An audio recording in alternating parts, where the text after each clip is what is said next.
बोले वृंदावन बिहारी लाल की जय। आपने संसार को कभी नहीं देखा होगा। संसार में आप जी तो रहे हैं, लोगों से मिल भी रहे हैं, लेकिन स्वार्थ के कारण कुछ लोगों के विषय में ही आप जानते हैं, गुणों के विषय में नहीं जानते। एक वीर पुरुष युद्ध करने में आता है तो शत्रु पक्ष के लोगों को ऐसे काटता है, ऐसे मारता है, लगता है जैसे बहुत बड़ा निर्दयी हो, गरजता है। लेकिन वास्तव में वीर पुरुष निर्दयी नहीं होता, बड़ा दयालु होता है। जब कोई वीर पुरुष किसी निर्बल को देखता है, उसको इतनी दया आती है कि उसकी तरफ से युद्ध करने को तैयार हो जाता है। रक्षा तो वीर पुरुष ही करता है और उसकी रक्षा करने का कारण भी दया ही है। एक दृश्य देखिए आप, गीता के प्रथम अध्याय का 45वां श्लोक। भगवान से अर्जुन ने कहा, अहो बत महत पापम कर्तुम व्यवसिता वयम यद राज्य सुख लोभेन हंतुम स्वजन मुद्यताः। हे माधव, अहो बत, बहुत बहुत बहुत बहुत दुख की बात है। उस पक्ष में खड़े हुए भीष्म पितामह, द्रोणाचार्य, कुछ हमारे मामा भी लगते हैं, कुछ ससुर भी लगते हैं, कुछ भतीजे भी लगते हैं। हम लोग महत पापम कर्तुम व्यवसिता, महत पापम, बहुत बड़ा पाप करने के लिए तैयार है। यद, जो कि हम राज्य सुख लोभे न, कुछ राज्य और सुख के लोभ से स्वजनम हंतुम उद्यता, हम लोग अपने ही लोगों को मारने के लिए तैयार हैं। अब ये दूसरा पक्ष देखिए, उस तरफ दुर्योधन की तरफ एक से एक वीर खड़े हैं, लेकिन जो बात अर्जुन के हृदय में आ रही है स्वजनों को देख करके, वो बात उनके हृदय में नहीं आ रही। दुर्योधन ये नहीं सोच रहा है कि हम अपने लोगों को मार करके क्या ले लेंगे। यहाँ तक कि भीष्म पितामह और द्रोणाचार्य भी नहीं सुन रहे हैं, न समझ रहे हैं और न उसको पाप समझ रहे हैं। लेकिन अर्जुन वीर तो है। अर्जुन को भगवान ने कहा था कि पशुपतिनाथ की आराधना करो, शिव की आराधना करो और पाशुपतास्त्र लाओ, स्वर्ग चले जाओ, इंद्र से ऐसा अजेय अस्त्र ले आओ, शस्त्र ले आओ, एकत्रित करो, युद्ध तो करना ही होगा, युद्ध तो होना ही है। लेकिन यदि तुमने तपस्या करके अस्त्र शस्त्रों का संग्रह नहीं किया तो अर्जुन तुम्हारी पराजय हो जाएगी। अकेला धर्म ही रक्षा नहीं कर सकता, वीरता भी चाहिए, कुशलता भी चाहिए। कोई ये सोचे कि हम तो भैया बड़े धर्मात्मा हैं, अब हमें किसी से कोई लेना देना नहीं है। यदि आप दुष्टों की मार खा रहे हो तो आप धर्मात्मा नहीं, कायर हो। धर्म और कायरता एक साथ नहीं रहती, वीरता और निर्दयता एक साथ नहीं होती। वीरता होती है और उसका गुण दया है। दया आएगी तभी तो निर्बल के साथ खड़े होकर के रक्षा करेगा। वीरता के साथ दया होती है। अर्जुन ने अस्त्र शस्त्र एकत्रित कर लिए, अति तप किया, भगवान रुद्र को प्रसन्न कर लिया, स्वर्ग गए, वहां से नपुंसक होने का शाप भी मिल गया। लेकिन वो अस्त्र शस्त्र अकेले दुर्योधन के लिए नहीं है। भगवान ने कहा, अर्जुन ये तो बुद्धि से ही निकाल देना कि हम दुर्योधन को मारना चाहते हैं, क्योंकि उनने हमारे साथ अच्छा नहीं किया। ये नहीं है। धर्म्याधि युद्धाश्रेयो नियत क्षत्रियस्य न विद्यते। शुद्ध क्षत्रिय के लिए युद्ध ही धर्म है और धर्म के लिए युद्ध है।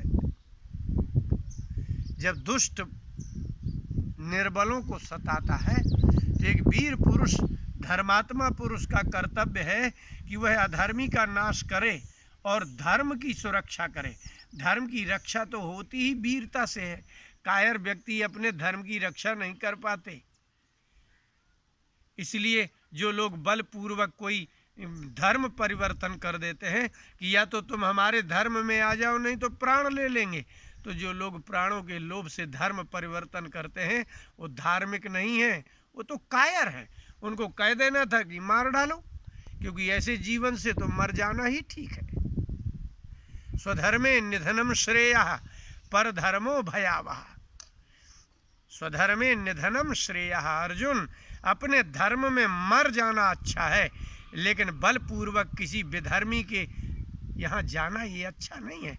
पर धर्म स्वीकार करना ठीक नहीं है। इसलिए तुम ये मत सोचना कि हमें उनसे लड़ना है, पितामह से, दुर्योधन से लड़ना है। नहीं, ये क्षत्रिय धर्म है, इसलिए तुम बलवान होके आओ। अर्जुन आए। गीता पढ़ने लायक है, बहुत अद्भुत वार्ता है उसमें। आपको जो कायरता आ जाती है ना अपने परिवार में, यदि आपका भाई बुरा करता है तो कहते हैं भाई है, कर लेने दो। आपका चाचा दादा बुरा करता है तो बुरा ही करता रहे। ये अधर्म आपके घर में जब होता है तो इसी को मोह कहते हैं। अर्जुन ने ये मोह बताया, ये दया भी बताई। कहा कि माधव, आपको ऐसा नहीं लगता हो बत महत पापम कर तुम व्यवसिता वयम वयम, हम सब लोग, उस पक्ष के लोग भी और हमारे पक्ष के लोग भी सब एकत्रित होकर के महत पापम कर तुम उद्यता, ये बहुत बड़ा पाप करने जा रहे हैं। क्योंकि ये सारे पुरुष मारे जाएंगे, स्त्रियां विधवाएं हो जाएंगी, घर में पुरुष ही नहीं रहेंगे, अकेले स्त्रियां ही स्त्रियां रहेंगी। अगर ये राज्य मिल भी जाए तो क्या काम का है। राज्य और सुख के लोभ से स्वजनम हंतुम उद्यता, हम अपने ही स्वजनों को, लोगों को, परिवार के लोगों को मारने को तैयार है। हमारा मन करता है कि हम इनको दे दें और हम चले जाएं।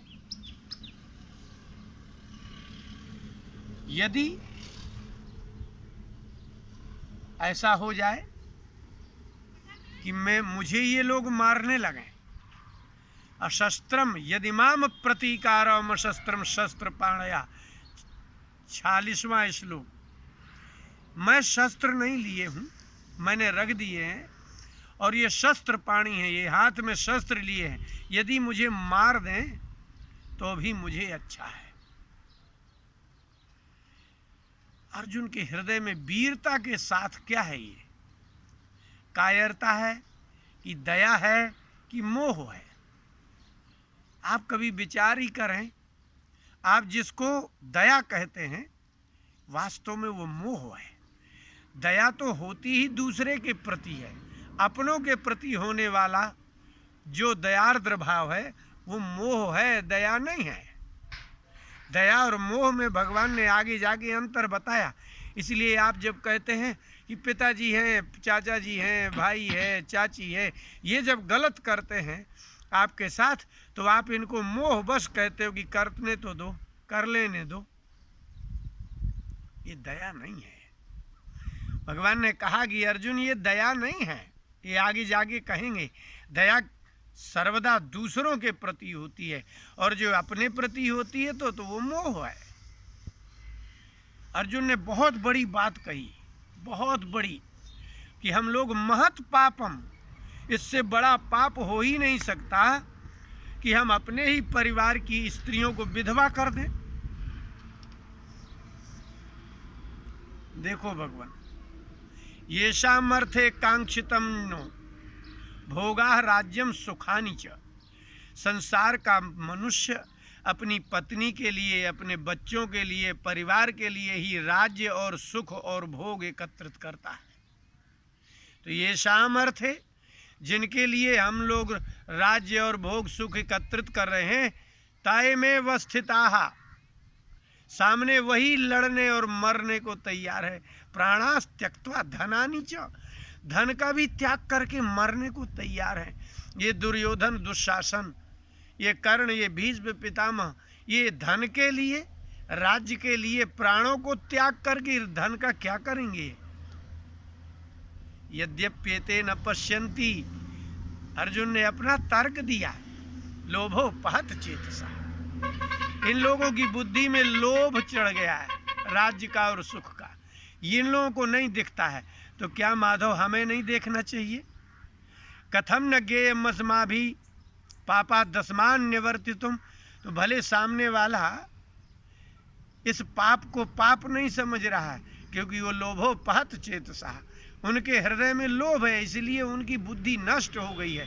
तो क्या हम लोगों को नहीं ऐसा करना चाहिए? यदि हमारी बुद्धि जागृत हो गई है कि हमें अपने परिवार का नाश नहीं करना चाहिए। जो अपने परिवार का नाश करता है उसको कुलघ्न कहते हैं, कुल का नाश करने वाला है। और जो अपने कुल का नाश करता है वो नरके नियतम वासो भवतीत्यनुशुश्रमा, हमने ऐसा सुना है कि उसका हमेशा के लिए नरक में वास हो जाता है, निवास हो जाता, मैं नरक चला जाऊंगा। ये लोग नहीं देखते, तो क्या माधव हमें नहीं देखना चाहिए? ये तर्क मोह के हैं, और भगवान ने इन तर्कों को क्यों नहीं माना? धर्म में और मोह में यही अंतर है ना। ये तो अच्छी ही बात कह रहा है ना, आपकी दृष्टि में तो सही ही है ना ये, कि अपने ही भाइयों को मारेंगे तो अपनी भाभियों को, अनुज बधुओं को विधवा करेंगे, छोटे भाइयों की पत्नियों को, पुत्र मरेंगे, मामा मरेंगे, ससुर मरेंगे, तो हमारे घर में, हमारे मित्रों में सब विधवाएं ही विधवाएं हो जाएंगी। तो ये पाप ही तो है। सारा समाज, वर्तमान का सारा समाज कहेगा कि हाँ, अपने परिवार का नाश करना इससे बड़ा कोई पाप नहीं है। लेकिन भगवान ने अर्जुन के इस तर्क को काट दिया और भगवान ने कहा कि अर्जुन, ये मोह है, ये धर्म नहीं है। धर्म और मोह एक साथ नहीं होते। भगवान राम को आप कितना बड़ा धर्मात्मा नहीं मानते, लेकिन आश्चर्य है कि कैकेयी ने कहा कि कल सवेरा होते ही आपको वन में चला जाना है, तो अपने पिता की रोती हुई परिस्थिति को छोड़ करके और ज्येष्ठ पुत्र को अग्निदाह देना चाहिए कि नहीं। और ये भी जानते थे कि इनको चला ही जाना है, निश्चित है मेरे वियोग में चले जाएंगे, लेकिन वो चले गए। धर्म क्या था? यही धर्म है कि अभी इसी वक्त चला जाना है तो चला जाना है, पीछे जो होना होगा होगा। मोह का संबंध धर्म से नहीं होता। यदि धर्म पालना है तो आपका मोह नहीं होना चाहिए, संकोच बिल्कुल नहीं होना चाहिए। आपके परिवार में आपकी पत्नी बाधक है, पुत्र बाधक है, समाज बाधक है, धर्म के पालन करने में यहाँ तक कि कितना भी अंतरंग व्यक्ति बाधक हो, उसका त्याग कर देना ही धर्म है। धर्म और मोह एक साथ चल ही नहीं सकते।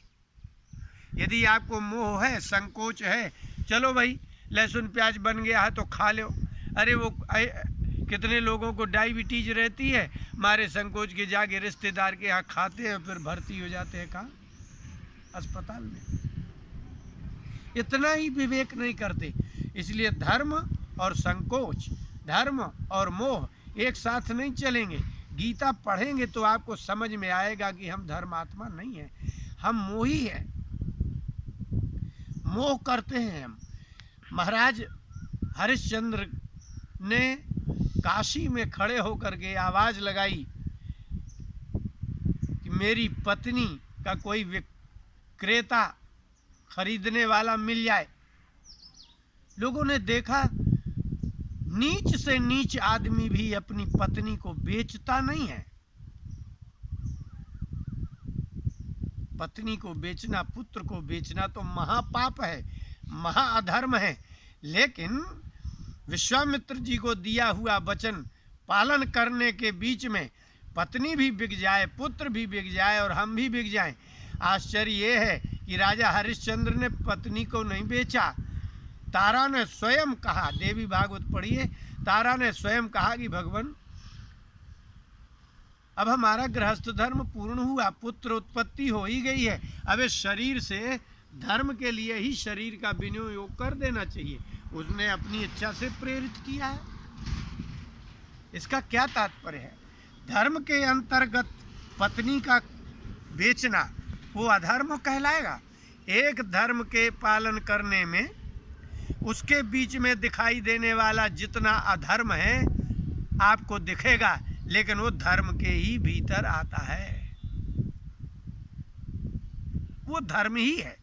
और उसका परिणाम ये हुआ कि धर्म प्रकट हो गए, इंद्र प्रकट हो गए और सबने महाराज हरिश्चंद्र से कहा कि आपके जैसा धर्म का पालन करने वाला इस संसार में कोई है नहीं।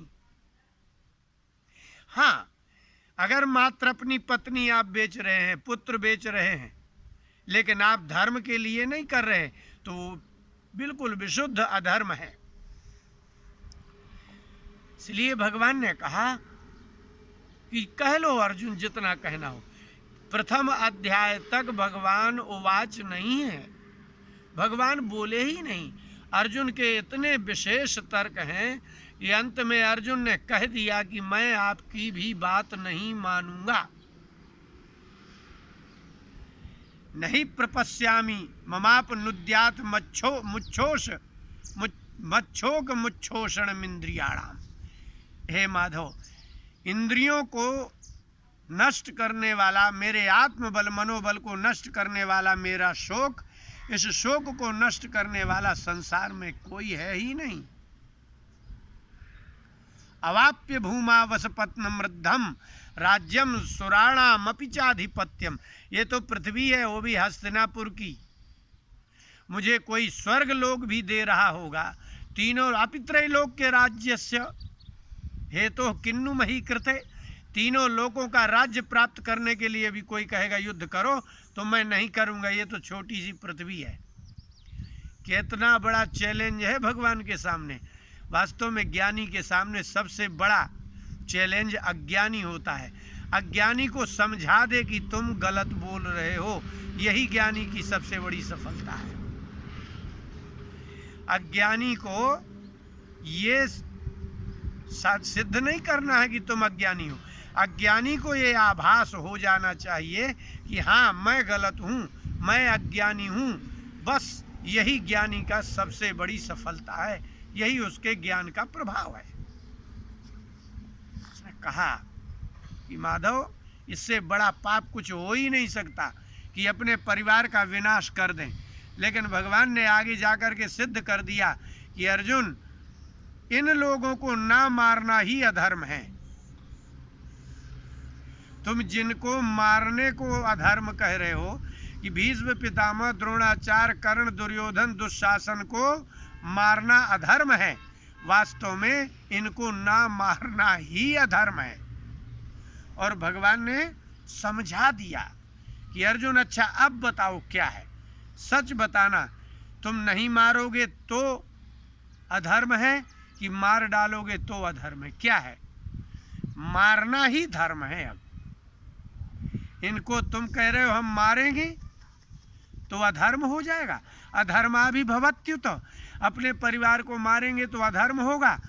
अर्जुन, तुम्हारी दृष्टि में अधर्म है, लेकिन वास्तव में सत्य ये है कि इनको ना मारना ही अधर्म है, मारना अधर्म नहीं है। क्यों? बोले इसलिए कि ये जो दुर्योधन आदि खड़े हैं, जैसा तुम सोच रहे हो, अगर वो ऐसा सोच रहे हो तो दोनों की सामंजस्य एक है। तुम सोच रहे हो कि मेरा भाई, मैं उसको कुछ नहीं करूंगा, मेरा भाई है, मैं इसको दुखी करना, इसको मारना अधर्म है, लेकिन ये बात वो भी सोच रहा हो तो धर्म है उसको छोड़ना। लेकिन इनको अब मारना ही धर्म है, और इनको अर्जुन नहीं मारा तो अधर्म होगा। अर्जुन ने कहा कि भगवान, अधर्माभिभवात् कृष्ण, ये तो अधर्म ही है शुद्ध, कि मैं अपने गुरु को मारूं, पितामह को मारूं, भाइयों को मारूं। अर्जुन चुपचाप कहता चला जा रहा है, भगवान एक शब्द नहीं बोले। आगे दूसरे अध्याय से जब शुरू होते हैं तो भगवान जाकर के 18वें अध्याय तक में सिद्ध कर देते हैं कि अर्जुन, इनको ना मारना ही अधर्म है, इनको मारना ही अब धर्म है, इनको मार डालो तुम। इसका तात्पर्य जानते हैं? ये अधर्मी हैं ये लोग, इसलिए अधर्मी व्यक्ति का नाश करना अधर्म नहीं है, अधर्मी व्यक्ति का नाश करना ही धर्म है। और इनके साथ में जो धर्मात्मा खड़े हैं, ये तो धर्मात्मा है। बोले नहीं, वह धर्मात्मा ही कैसा, जो अधर्म के साथ खड़ा हो। इसलिए जो अधर्म के साथ खड़े हैं वो भी इन्हीं के जैसे अधर्मी हैं, इसलिए इनको मारना ही होगा। इसलिए ये बात सिद्ध हुई कि संसार में धर्म का ज्ञान सबको नहीं है। जन्मजात जो व्यक्ति को मोह है, वो मोह को धर्म कह रहा है। वास्तव में धर्म का मोह से संबंध नहीं है, मोह के त्याग करने का नाम ही धर्म है। यदि धर्म के व्यवधान में आपका मोह आता है और आप मोह बस उस धर्म को त्याग देते हैं तो आप अधर्मी हैं। इसलिए धर्मस्य तत्वम निहितम गुहायाम, कठोपनिषद में कहा कि धर्म का तत्व गुहायाम, गुफा में बंद है, एकांत में बंद है। आद्य शंकराचार्य जी ने अर्थ किया, गुहायाम विदुषाम बुद्धौ, विवेकियों की बुद्धि में धर्म का तत्व रहता है। संसार में जो आप धर्म का निर्वाह कर रहे हैं वो धर्म नहीं, वो मोह है, वो संकोच है। धर्म संकोची नहीं होता, धर्म मोही नहीं होता, धर्म कायर नहीं होता, धर्म बांटता नहीं, धर्म यश देता है।